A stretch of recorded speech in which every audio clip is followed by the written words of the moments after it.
안녕하세요. 푸틴즈입니다. 네, 1분기를 지나 2분기 시장이 시작되었습니다.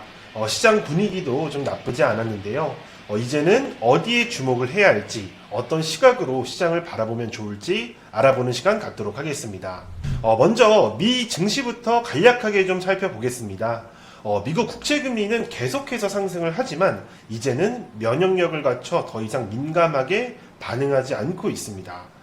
특히 바이든의 인프라 투자가 시장의 유동성을 불어넣어주는 데 한몫했기에 나스닥이 포함된 기술주들의 랠리보다는 인프라, 경기 민감주들이 상승해주면서 S&P 다우지수가 먼저 사상 최고치를 경신하는 랠리가 다시 나와주었습니다. 그에 반면 우리 증시도 분위기가 나아지긴 했지만 미국 증시의 훈풍을 그대로 받진 못하고 있는데요. 주요 원인 중 하나는 연기금의 매도세일 겁니다. 4월 1일자 수출입 데이터로 반도체가 잘 팔렸고 자동차도 잘 팔려 역대 영업이익을 눈앞에 두고 있지만 여전히 밸류에 부담이 있다는 내용들로 지난 11월부터 매도하고 있는 것을 멈추지 않고 순매수한 날이 손에 꼽을 정도로 대응하고 있는 곳이 바로 연기금입니다. 올라갈만 하면 눌러대니 시장이 재미없어 참여자들도 좀 많지 않고 하루 상승할 만한 것들이 2, 3일에 걸쳐서 좀 상승하고 있는 증시라는 점은 당분간 좀 지속될 것으로 판단이 됩니다. 하지만 그렇다 한들 시장 흐름이 앞으로 나아지지 못한다는 내용은 아닙니다. 연기금이 매수세로 전환하거나 이번 주 삼성전자의 실적 및 각 대형주들의 실적 발표가 하나둘씩 나오면서 우리 증시의 저평가된 가격이 좀 소문이 나고 큰 매수세들이 들어오기 시작한다면 분위기는 바뀌어 금방 올라갈 수 있으리라 좀 보고 있습니다. 따라서 현 시점은 좋은 종목들을 좀 선별을 했다면 뚝심이 필요한 시장입니다.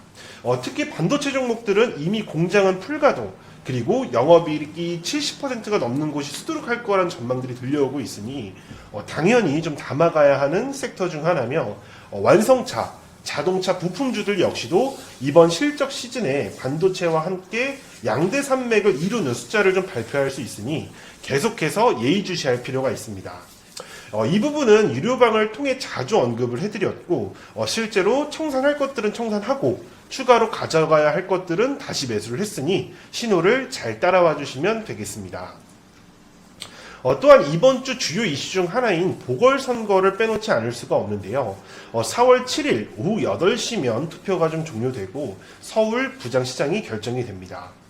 시장의 스포트라이트는 박영선과 오세훈 쪽으로 좀 기울었는데 결과는 큰 이변이 없을 것으로 보이기 때문에 두 후보의 인맥주들은 사실상 끝으로 보는 것이 좀 좋습니다. 더 올라갈지라도 단순한 우연 정도일 뿐 이제는 정리를 해주셔야 하는 시기라고 좀 보고 있고 그나마 선거가 끝나면 정책으로 나올 수 있는 시멘트, 부동산, 리모델링 종목들 정도가 그나마 좀 마지막 불꽃일 수 있겠다는 것이 개인적인 의견입니다. 반대로 대선주자 후보들의 움직임으로 시장의 돈은 집중이 될 수 있으니 전략을 잘 세워야 합니다. 많은 투자자분들이 집중을 하고 있는 테마라고 생각을 하며 손실 중인 것들이 있다면 막연히 버티기보다는 여태 시장에서 소문난 잔치 끝이 어땠는지를 좀 확인하시고 전략을 세우는 것이 중요할 겁니다.